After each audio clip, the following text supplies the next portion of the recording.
ओ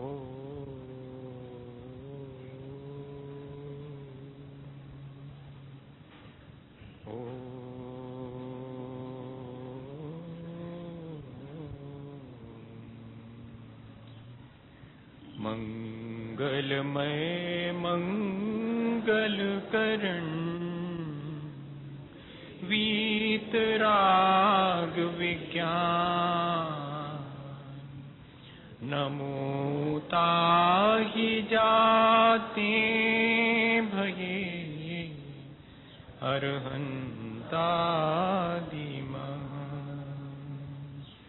जो विद्यादि सागर सुधी जो विद्यादि सागर सुधी गुरु हैं हितैषी शुद्धात्म में निरत नित्य हितोपदेशी वे पाप ग्रीष्म ऋतु में जल है सयाने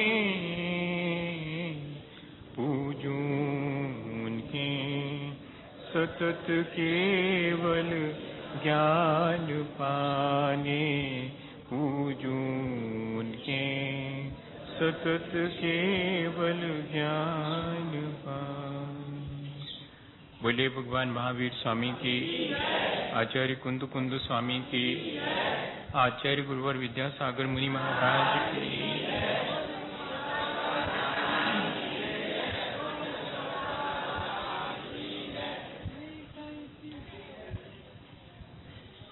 हम सभी लोग अपने जीवन को अच्छा बनाने की विभिन्न प्रक्रियाओं पर विचार कर रहे हैं और रोज रोज विचार करते हुए और ठीक दिशा में बढ़ने का प्रयास कर रहे हैं।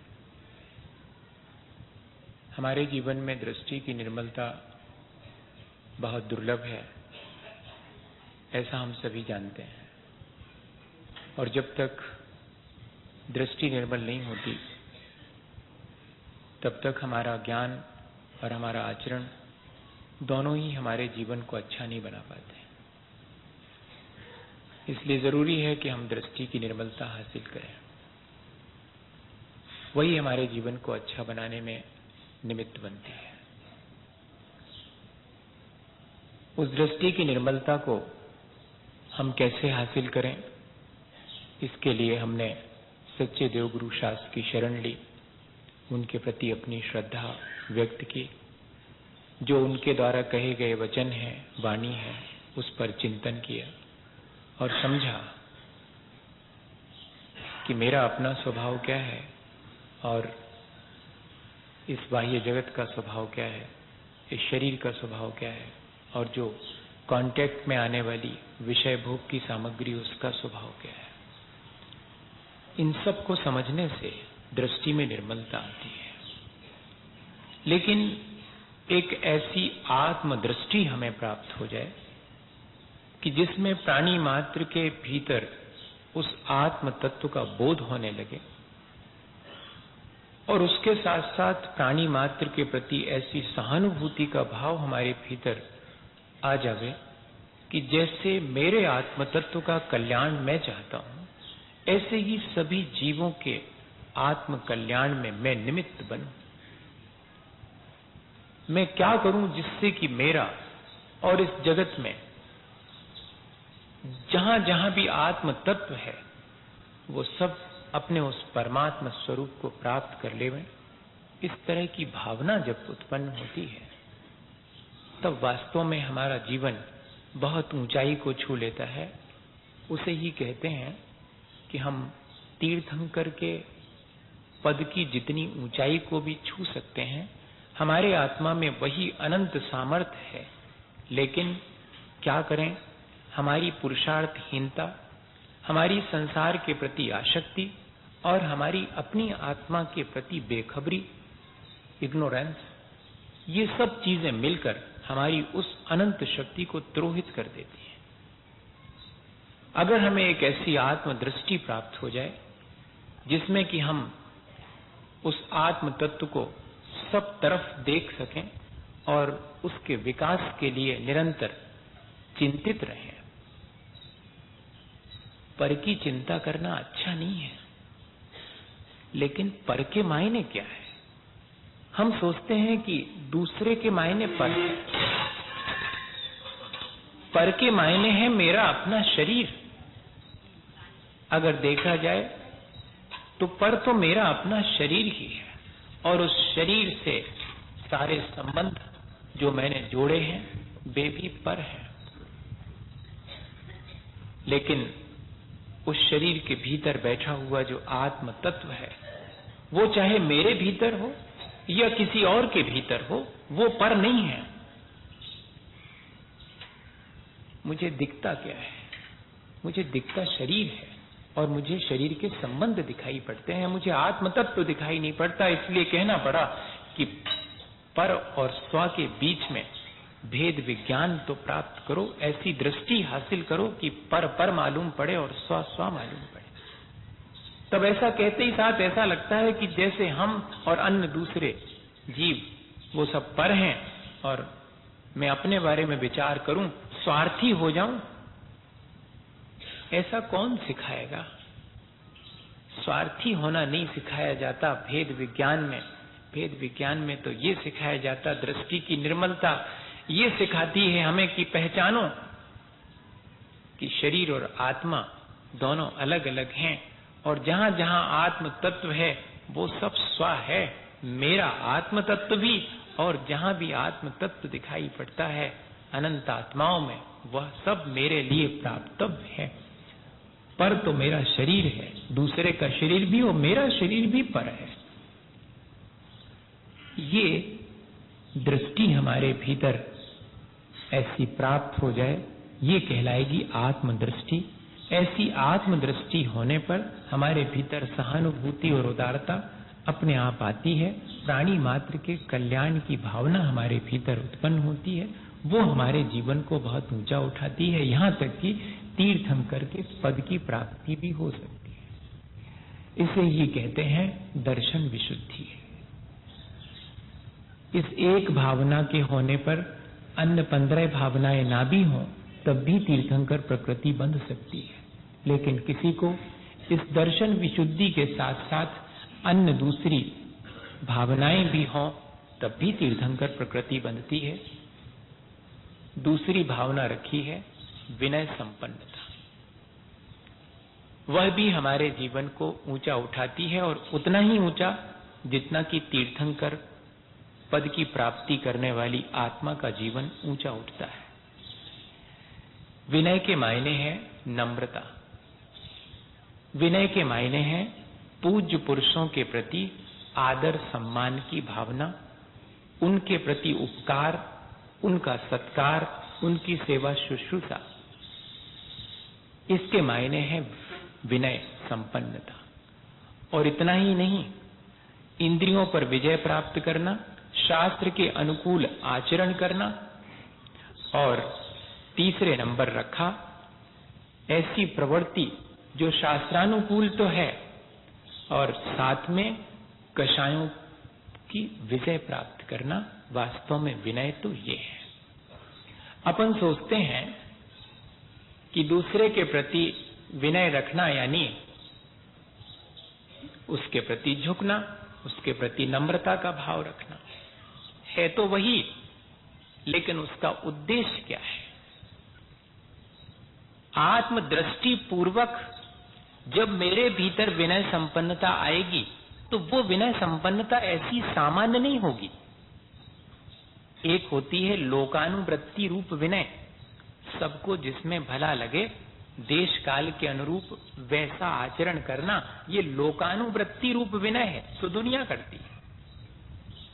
अर्थ विषयक विनय है, जिससे मेरा काम सधता है, मेरा स्वार्थ सधता है, उसकी जी हजूरी करना, ऐसी विनय भी संसार में बहुत है। वो दृष्टि की निर्मलता पूर्वक होने वाली विनय संपन्नता नहीं है। अपने विषय सामग्री की प्राप्ति के लिए जो विनय की जाती है वो विषय विषयक विनय है, वह भी कार्यकारी नहीं है। दबाव में और भयवश जो विनय पालन की जाती है वो चौथे प्रकार की विनय भी मोक्ष मार्ग में कार्यकारी नहीं है। विनय तो दृष्टि की निर्मलता या दर्शन विशुद्धि के साथ होने वाली विनय ही श्रेष्ठ है। वो कैसी होगी? तब उसके लिए लिखा कि हमारे भीतर ऐसी रिसेप्टिविटी, हमारे भीतर इस तरह की नम्रता आ गई कि हम शास्त्र के अनुकूल प्रवृत्ति करते हैं, अपनी कषायों को जीतते हैं और अपने इंद्रियों को जीतते हैं। वास्तव में ये है विनय संपन्न।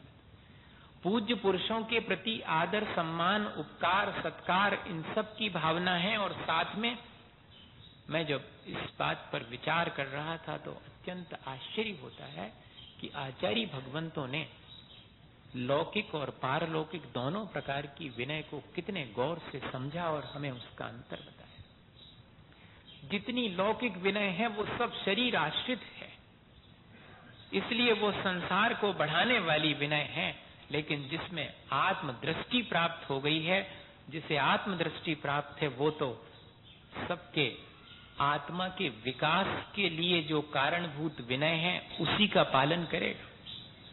इंद्रिय विजय करना, शास्त्र के अनुरूप आचरण करना, कषायों को जीतना, इससे प्राप्त होगी हमारे लिए आत्मगुणों की प्राप्ति, रिसेप्टिविटी। हमारा वो जो आत्मा का विनय गुण है वो इस प्रक्रिया से प्राप्त होने वाला है। इसलिए विनय की ऐसी परिभाषा बनाई। और विनयति अपनयति, विनयति विशेषेण नयति, दो अर्थ और कर दिए विनय के। जो हमें बुरे कर्मों से बचाए वास्तव में वो है विनय, और जिसकी आत्मदृष्टि हो जाएगी वो अपने आप बुरे कर्मों से बचना शुरू कर देगा। इसलिए विनय की एक परिभाषा बनाई कि जो बुरे कर्मों से दूर करे। और इतने ही में पूरा नहीं हुआ, विशेषेण नयति, जो स्वर्ग और मोक्ष के अभ्युदय को प्राप्त कराने में कारण बने, वो विनय है। विनय से विनयति शब्द बना करके उसके दो अर्थ निकाल दिए। एक तरफ बुरे कर्मों से इंद्रियों में आसक्त होना, शास्त्र के प्रतिकूल आचरण करना, कषाय करना, ये सब बुरे कर्म है कि नहीं? इन बुरे कर्मों से जो हमें बचाए वो विनय है। और इतना ही नहीं, जो हमें स्वर्ग और मोक्ष के अभ्युदय अर्थात उसकी ऊंचाई को प्राप्त करा दे, वो विनय कहलाए। घड़ा पानी से भरना चाहे और अपने जीवन को सार्थक करना चाहे तो सीधे नहीं भर सकता जब तक कि वो झुकेगा नहीं। घड़ा पानी में पड़ा रहे और झुके नहीं तो भरेगा नहीं। झुकता है इसलिए भर जाता है। हम गुणों से तभी भर सकते हैं जबकि हम झुकें, जब हमारे भीतर रिसेप्टिविटी हो, हमारे अंदर ग्राहकता हो। एग्रेसिव हो, रिसेप्टिव ना हो तो एम्प्टी, खालीपन। आज हम देखें हमारा स्वभाव एग्रेसिव है, हम आक्रामक हैं, ग्राहक नहीं है। और मोक्ष मार्ग में विनय हमें ग्राहकता सिखाती है। आत्म तत्व दिखाई पड़ने लगा है सबके भीतर, तो उसमें से गुण ही ग्रहण करूं मैं। आत्म तत्व तो गुणों का भंडार है, बाकी सब तो निस्सार है जो दिखाई पड़ता है। दिखाई क्या पड़ता है? शरीर दिखाई पड़ता और शरीर की क्रियाएं दिखाई पड़ती हैं, उसमें कोई गुणवत्ता नहीं है। मुझे अगर आत्म तत्व दिखाई पड़ने लगे, मुझे दृष्टि ऐसी मिल गई है, दर्शन विशुद्धि से मुझे ऐसी दृष्टि मिल गई है कि अब मुझे प्राणी मात्र के प्रति आत्म तत्व दिखाई देने लगा और उसमें तो गुण ही गुण दिखाई पड़ते हैं। यो यस्य न जानाति सतस्य निंदाम करोति, जो जिसे नहीं जानता वही उसकी निंदा करता है। जो जानने लगता है वो निंदा क्यों करेगा? वो तो सहानुभूति रखेगा और उनके गुणों को ही ग्रहण करेगा। और मुझे अब दिखने लगा है सबके भीतर आत्म तत्व, मुझे दृष्टि ऐसी प्राप्त हो गई, तब फिर मैं क्या करूंगा? मैं गुणों को ही ग्रहण करूंगा। अपने आप ही मेरे अंदर रिसेप्टिविटी, मेरे अंदर विनय और झुकने का भाव, जहां गुण दिखाई पड़ते हैं वहां हम झुकने लगते हैं। हम कहते ये हैं कि हमें कहीं गुण दिखाई नहीं पड़ते। अरे भैया, अपनी आंख ठीक ना हो तो कहीं भी गुण नहीं दिखाई पड़ेंगे। और ये विनय संपन्नता अपनी आंख ठीक करने के लिए रखी गई है। अपने जीवन को अगर हम अपनी दृष्टि को ऐसा बना लें तो हमारे अंदर सबके भीतर बैठे हुए गुण दिखने लगेंगे, और जैसे ही गुण दिखेंगे तो हमारे भीतर विनय संपन्नता आने में देर नहीं लगेगी। विनय संपन्नता आई तो समझ लो दृष्टि दर्शन विशुद्धि आई, दर्शन विशुद्धि आई तो समझ लो विनय संपन्नता आई। अपन इस तरह देखेंगे पूरी 16 भावनाएं एक के आने से दूसरी आए बिना नहीं रहती। दर्शन विशुद्धि आने पर 15 की 15 आ जाती हैं, यह भी ध्यान रखना। जैसे एकमात्र क्षमा धर्म आ जाने पर शेष 10 धर्म आ जाते हैं, वो तो सिर्फ प्ररूपण करने की शैली है। आचार्य भगवंत हमारे समस्त गुणों को गौण और मुख्य करके हमें बताना चाह रहे हैं कि सब गुण तुम्हारे भीतर है। एक आने पर सब आते हैं, कोई भी एक आ जाए। विनय संपन्नता वही श्रेष्ठ है जिसमें आत्मदृष्टि है। दर्शन विशुद्धि पूर्वक ही विनय संपन्नता होगी। इसलिए देखिए, जब विनय संपन्नता पर विचार करेंगे तब दर्शन विशुद्धि उसके साथ में रहेगी। अब हम और गौर से देखें कि इस विनय संपन्नता में हमें प्रैक्टिकली एप्लीकेबल क्या चीज है।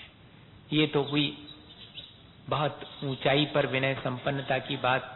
हम क्या कर सकते हैं अपने जीवन में, किस तरह से हम अपने जीवन में विनय ला सकते हैं। वाणी की भी विनय, शरीर की भी विनय और मन की भी विनय, ये तीनों प्रकार की विनय। जब अपन मार्दव धर्म की चर्चा करेंगे तब भी लगभग यही बात आएगी, लेकिन उसको जब अपन बैठेंगे तो उस पर विचार करेंगे।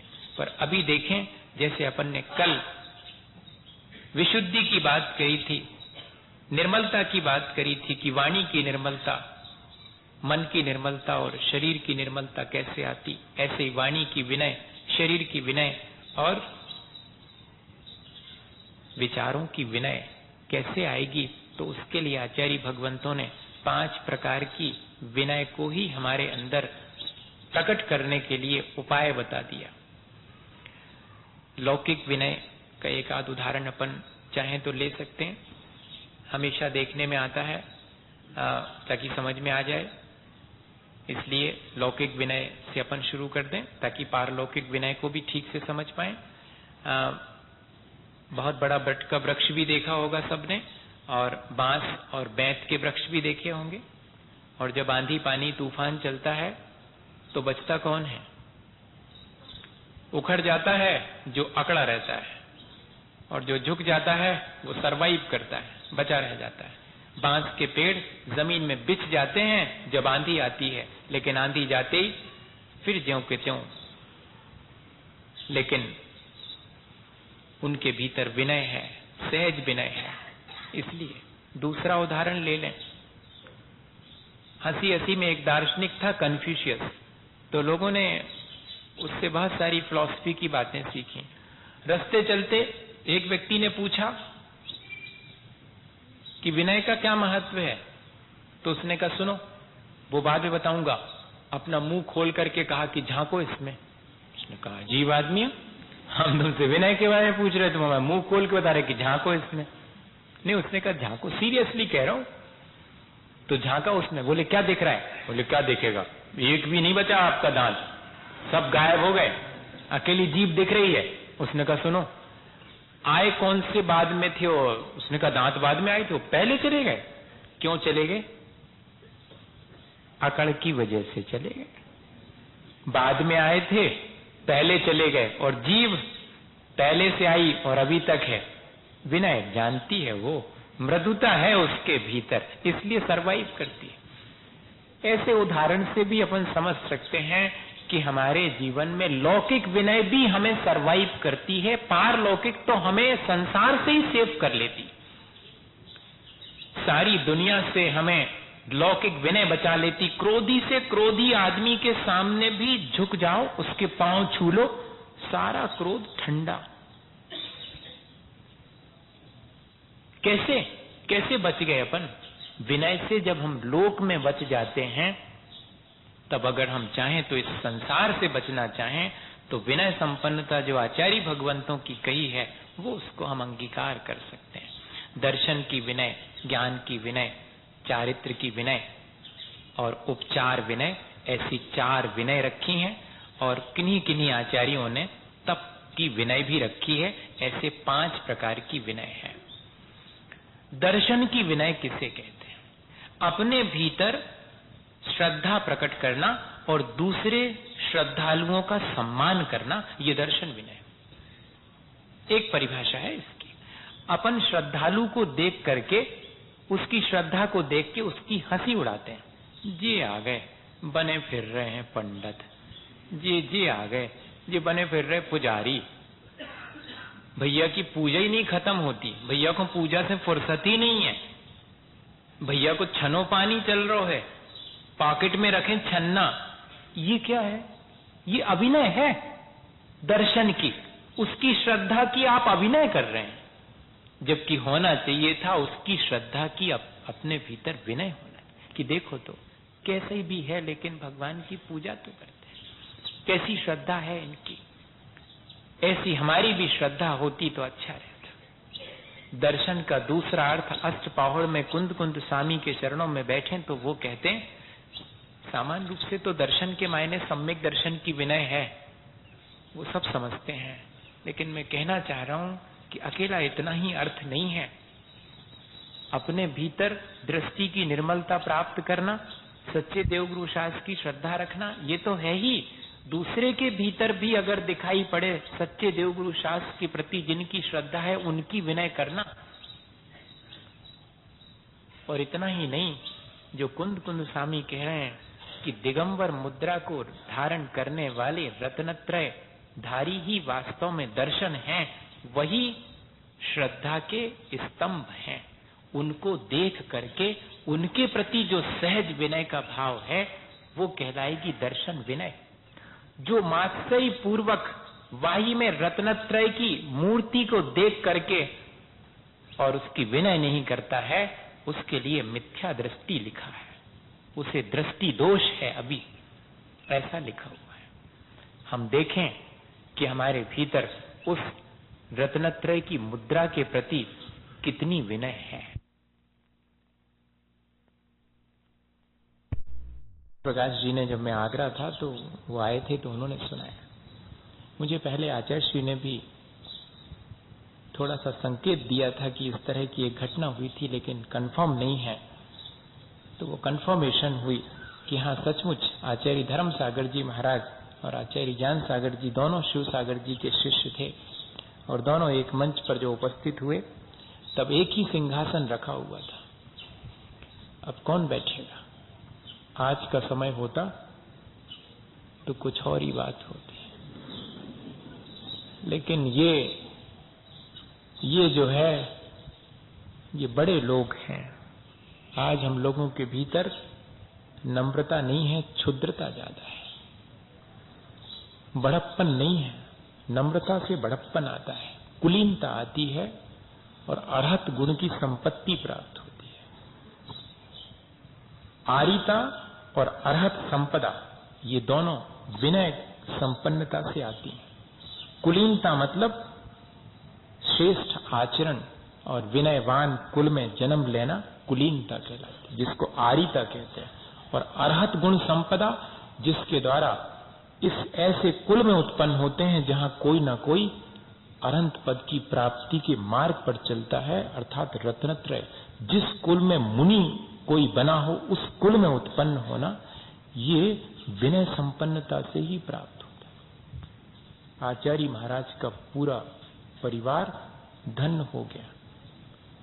एक भाई नहीं, 4 में से 3 भाई, दोनों बहनें, माँ और पिता, सब। अब उनके यहां जो उत्पन्न होगा, उसे ये मोक्ष मार्ग कितनी सहजता से प्राप्त होगा। वो तो सोच सोच के ही दंग रह जाएगा कि मेरे यहां पर इतने इतने लोग।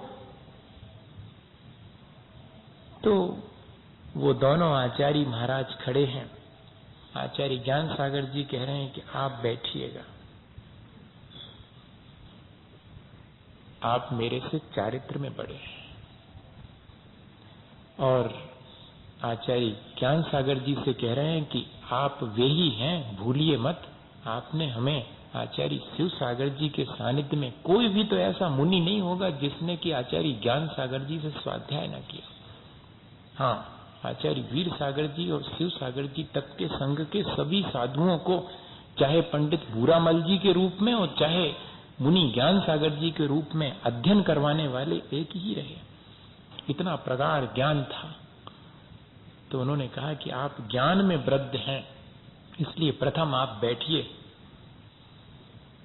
दोनों एक दूसरे को कह रहे हैं और फिर ऐसा हुआ कि दोनों एक दूसरे के गले मिले और सिंहासन एक तरफ रख के दोनों एक साथ बैठ गए। ये कहलाएगी विनय संपन्नता। आज तो सिंहासन पर लिखा रहता है कि फलाने का है, दूसरा नहीं बैठ सकता, नाम लिखा। बड़ा वही चित्र है। खैर, उससे अपन को क्या करना, जो अच्छी चीज है उसको देखें। अच्छी चीजें भी आज के समय में हैं, अच्छे उदाहरण भी हैं आज के समय में। ऐसे उदाहरण विनय संपन्नता के, जिसमें ज्ञान और चारित्र की विनय है। स्वयं के ज्ञान को बढ़ाना, स्वयं के आचरण को बढ़ाना, और इतने ही नहीं, कहीं कोई ज्ञानवान दिखे, आचरणवान दिखे, श्रद्धावान दिखे तो उसको 100 प्रणाम करना। ये बहुत प्रैक्टिकल चीजें हैं, ये अपने जीवन में आ सकती हैं। भैया उतनी ऊंची चीज ना आ पाए, हम रत्नत्रय को प्राप्त न कर सकें, कोई बात नहीं, लेकिन रत्नत्रय धारी की विनय तो कर सकें। श्रद्धा, ज्ञान, और इतना ही नहीं, स्वयं विभिन्न प्रकार के तप करना, और कोई तपस्वी हो तो उसकी विनय करना। कभी आपने अपने घर में किसी बच्चे ने उपवास किया, उसको जय जिनेंद्र बोली बड़े होकर के भी? कभी नहीं बोली होगी, बल्कि ये कहा होगा कि तुमसे नहीं होगा। लेकिन ये है तप की विनय। एक आसना किसी ने करी है, जय जिनेंद्र, ऐसा ही मुझे भी सौभाग्य मिले। कोई थोड़ा सा भी तप करे, रस परित्याग कर देवे, एक आसना करे, उपवास करे, उसके लिए कम से कम बड़े होने पर भी आगे बढ़ करके जय जिनेंद्र तो बोल ही सकते हैं। जय जिनेंद्र, आपने अच्छा काम किया, आपने तपस्या की। और जो मासोपवासी हैं, वर्षों वर्षों के उपवास करते हैं, ऐसे तपस्वी तो आज अपन को दुर्लभ है देखने के लिए। लेकिन कोई जरा भी तप के प्रति आदर रखता है या स्वयं तपस्या करता है, उसके प्रति अपने मन में अगर इस तरह की भावना उत्पन्न हो तो यही तो विनय है। ये अपने भीतर आने वाली वाणी, जो अपन कह रहे थे कि वाणी की विनय, शरीर की विनय और विचारों की विनय, हमने जय जिनेंद्र बोल करके वाणी की विनय हासिल कर ली। हमसे छोटा है लेकिन उपवास किया है उसने आज, इसलिए जय जिनेंद्र बोली है, तो हमने वाणी की विनय। और इतने ही नहीं, मन ही मन हमने उसकी प्रशंसा करी, ये मन की विनय है। और शरीर से हाथ जोड़े हैं, ये शरीर की विनय। हर एक में ऐसा ही लगाते चले जाना, चाहे दर्शन की विनय हो, चाहे ज्ञान की, चाहे चारित्र की, चाहे तप की। और फिर अंत में कहते उपचार विनय। हाँ, उपचार विनय दो प्रकार की, प्रत्यक्ष और परोक्ष। प्रत्यक्ष में तो दुनिया करती है, लेकिन परोक्ष में बहुत कठिन है करना।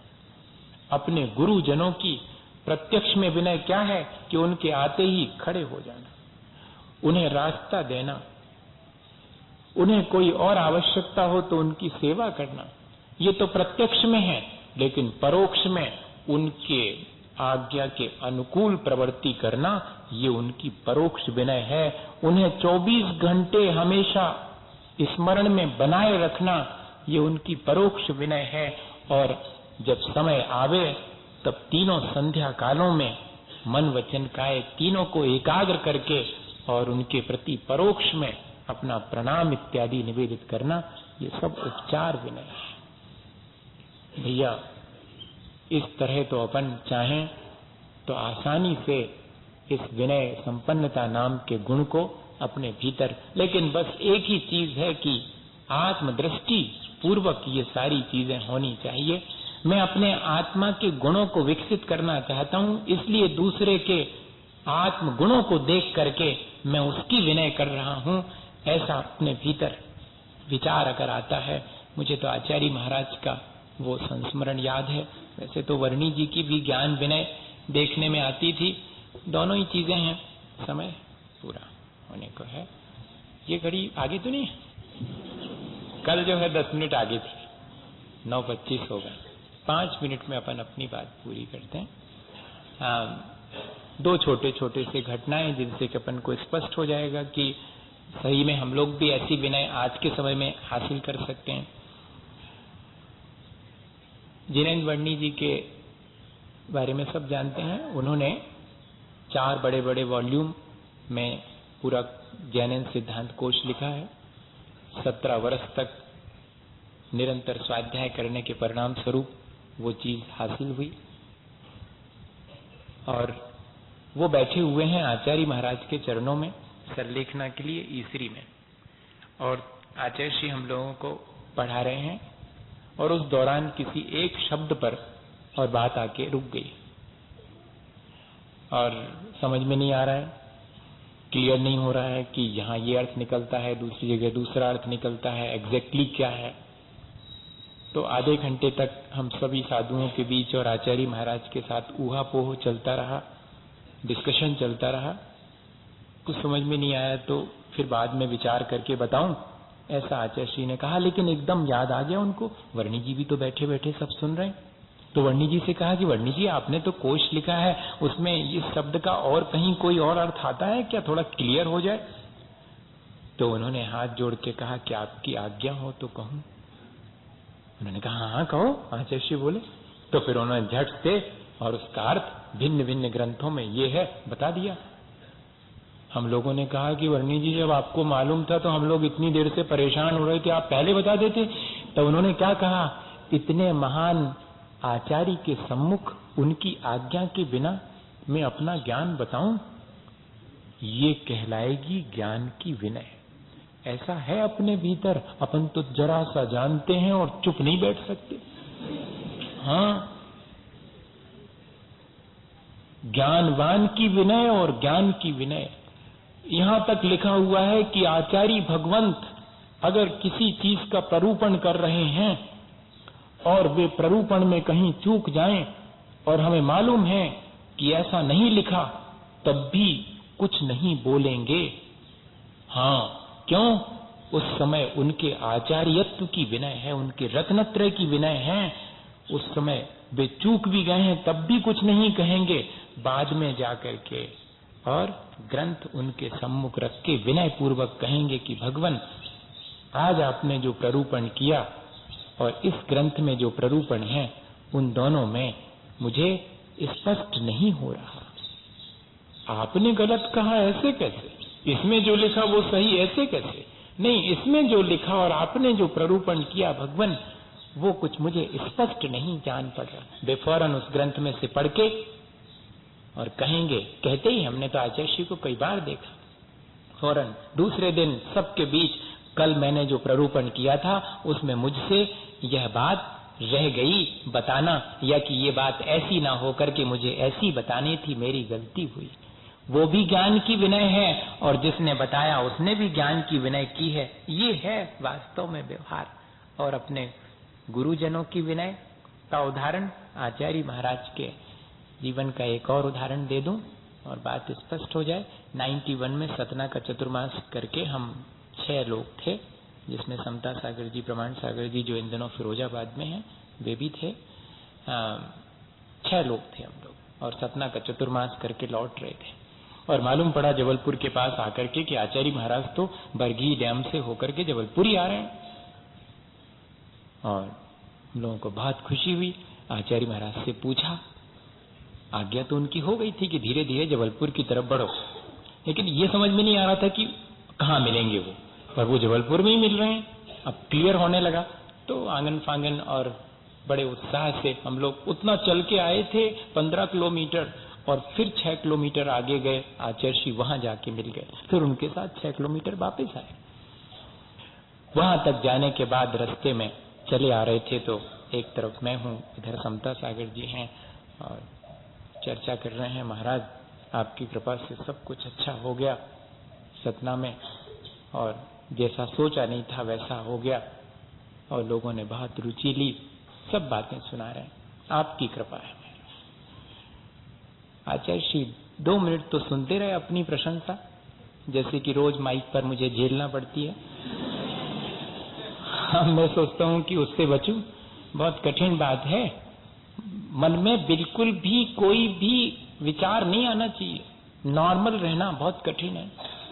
प्रशंसा सुन के गुदगुदी नहीं हो भीतर, बहुत कठिन मामला है। बड़ी परीक्षा है। हम तो सोचते रोज परीक्षा देना पड़ती, रोज देखें आज कैसा लगा। आज और बढ़िया शब्दों में करी जाएगी, कल और बढ़िया शब्दों में, नए नए शब्दों में करी जाएगी। सहन करो चुपचाप, क्योंकि अगर ये नहीं सहन करोगे तो निंदा भी सहन नहीं कर पाओगे। हाँ, प्रशंसा सहन नहीं हुई, अगर प्रशंसा में फूल गए तो निंदा में दुखी होगे, म्लान हो जाओगे। नियम है ये रोज देना पड़ती है। आचार्य महाराज ने तो 2 ही मिनट सुनी, जो बार बार 2-3 बार हम लोग आपकी कृपा से, तो आचार्य श्री फौरन बोले अपना क्या है इसमें, ये तो सब गुरुजनों का, महान आचार्यों का, आचार्य ज्ञान सागर जी का ये तो परंपरा भगवान महावीर स्वामी से चली आ रही है। हम सब तो सिर्फ अपने आत्म कल्याण के लिए उनसे प्रेरणा लेते हैं, हमारा उसमें क्या है। वास्तव में ये है विनय, जिसमें कि अपनी पूरी परंपरा के प्रति हमेशा स्मरण बना हुआ है कि जो कुछ भी प्राप्त हुआ है वो हमें परंपरा से प्राप्त हुआ है। हमारी अपनी क्या क्षमता है, हमारी अपनी क्या योग्यता है। योग्यता होते हुए भी इस तरह की भावना होना वास्तव में योग्यता है। ये विनय संपन्नता ही हमारे लिए उतना ऊंचा पद प्राप्त करा सकती है। उच्चैर गोत्रम प्रणते भोगो दानात उपासनात पूजा भक्ते सुंदर रूपम स्तवनात कीर्ति तपो निधिषु। जितना झुकेंगे उतना ऊंचे उठेंगे। ये सीधा सीधा ऐसा उच्चैर गोत्रम प्रणते, अगर प्रणाम किया है तो आप ऊंचे उठ गए, स्तवन किया है तो तैयार रहिए, आपकी स्तुति होने वाली है। आपने भगवान की स्तुति करी तो तैयारी कर लीजिए, अब आपकी स्तुति होने वाली है। आपने अगर दान दिया है तो तैयार रहिए, भोग विलास की सामग्री मिलने वाली है। दानात भोगो, जितना दान दिया होगा उतनी और सामग्री मिलने वाली है। ये इस तरह की चीजें हैं, जितना जितना हम इन चीजों को हासिल करते जाते हैं ये और हमारे पास आती चली जाती। विनय से सब कुछ प्राप्त होता है, लेकिन आत्मदृष्टि पूर्वक यदि हमारे भीतर यह ज्ञान दर्शन चारित्र और उपचार विनय आवे तो हमें अपने जीवन में बहुत ऊंचाई छूने का अवसर मिल सकता है। इसी भावना के साथ बोलिए आचार्य गुरुवर विद्यासागर मुनि महाराज। हे गुरुवर शाश्वत सुख दर्शक यह नग्न स्वरूप तुम्हारा है। जग की नश्वरता का सच्चा दिग दर्शन करने वाला है।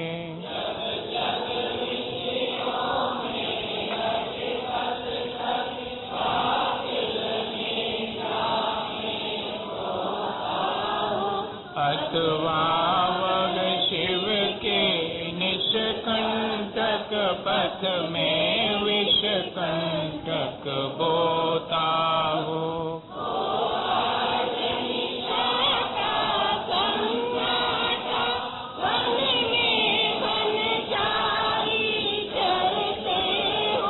तव शांत निराकुल मानस तुम तत्वों का चिंतन करते हो।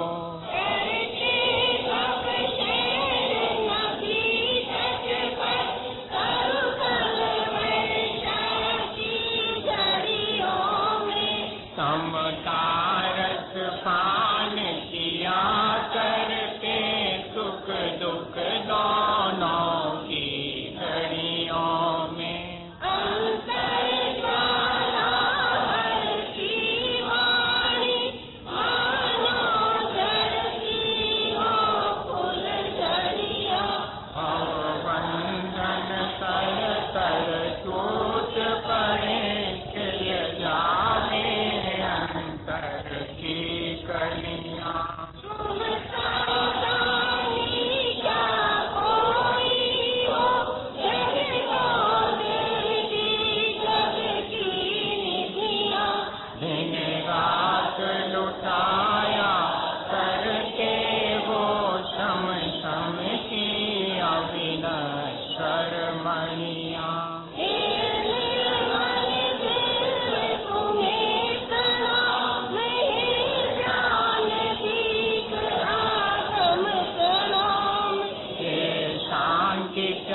राज के मूर्तिमान शिवपत पंथी गुरुवर प्रणाम। निष्ठतम नाथ को ज्ञान के प्रकाश को आपा परवास को बनुति बकानी है।